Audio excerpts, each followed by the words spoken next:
គោរពច្បាប់ចរាចរណ៍អត់ឈប់ stop គេឈប់ stop គ្រប់គ្នាប៉ុន្តែគាត់អត់ឈប់ទេមិនដឹងថាគាត់នឹងប្រញាប់ទៅណាឬមួយក៏គាត់មានការអីសំខាន់ទេដល់ថ្នាក់ភ្លើងកំហុសប៉ុណ្ណាណីគាត់អត់ឈប់ stop ទេដល់ពេលគាត់ជិះមកវិញហើយអាផ្លូវឡានគេភ្លើងខៀវគេត្រូវតែជិះហើយមានណាកិនស្លាប់បដ ாய் បងប្អូនមើលទៅក្នុងកាមេរ៉ាហ្នឹងទៅបងប្អូនចាវីដេអូគេដាក់ប៉ុណ្ណាណីបងប្អូនអាចមើលហើយបងប្អូនអាចសន្និដ្ឋានបានហើយបើសិនជាណាមិនដឹងទេចេះតើបន្ទោឡានអ្នកខុសឲ្យតឡានបងម៉ូតូដល់ឡានអ្នកខុសហ្មងនិយាយទៅបើកបរបែបហ្នឹងមិនមែនមានបញ្ហាតែខ្លួនឯងទេណាបងប្អូនវានាំបញ្ហាដល់អ្នកដែលគេមិនដឹងអីនេះអ្នកដែលគេភ្លើងពណ៌ខៀវគេត្រូវតែទៅនេះអាខ្លួនឯងភ្លើងក្រហមហេតុអីមិនឈប់សិនហេតុអីប្រញាប់ទៅណាខ្ញុំនៅតែអង្គុយឆ្ងល់គាត់មិនដឹងថាប្រញាប់ទៅណាហើយដល់ពេលឡានបុកឡានប៉ះពីឡានកិនអីចឹងបញ្ហាខុសមកពីឡានហើយបើសិនជាយើងកាត់ដល់មិនមែនខុសមកពីឡានមកពីគាត់អត់ឈប់ stop ខ្លួនឯងបងប្អូនមើលនៅក្នុងកាមេរ៉ាហ្នឹងគេឈប់ stop គ្រប់គ្នាតែអត់ដឹងខ្ញុំឆ្ងល់ថាគាត់នឹងប្រញាប់ទៅណាដល់ថ្នាក់អត់គោរពច្បាប់ចរាចរណ៍បងប្អូនយល់ទេហើយរឿង stop មួយមិនដែលភ្លើងក្រហមណាលោតដល់1ម៉ោង2ម៉ោងហើយបងប្អូនយ៉ាងច្រើនតែ5នាទី3នាទី4នាទីអីហ្នឹងគឺវាអស់ហើយចុះគ្រាន់តែយើងឈប់តែត្រឹមប៉ុណ្្នឹងអត់បានទេហេតុអីប្រញាប់រលទៅហេតុអីក៏អត់គោរពច្បាប់អាហ្នឹងណាដោយសារតែអត់គោរពច្បាប់ហ្នឹងហើយចឹងបានថាបើស្លាប់ទៅក៏អត់ស្ដាយដែរបងប្អូន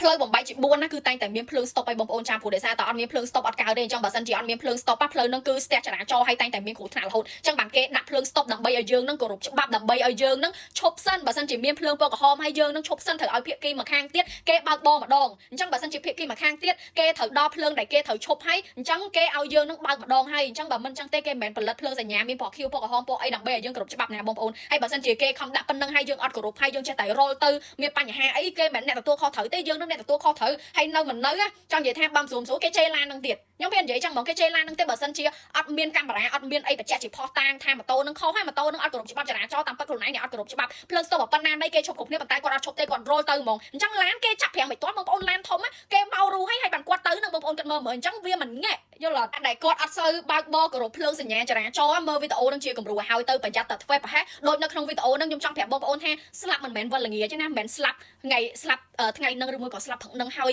ល្ងាចឡើងមកជួបជុំគ្រួសារវិញណាអត់ទេតែស្លាប់ហើយទៅហើយស្លាប់ហើយមិនដឹងថាតែចាប់ជាតិជាថ្មីនឹងមិនផងអានឹងចង់ប្រាប់ចឹងស្រឡាញ់ជីវិតខ្លួនឯងស្រឡាញ់គ្រួសារឬមួយក៏ចង់នៅជួបជុំគ្រួសារអីឲ្យបានយូរចឹងត្រូវតែចេះប្រយ័ត្នតិចទៅអាចចំពោះការបើកបរនឹងចា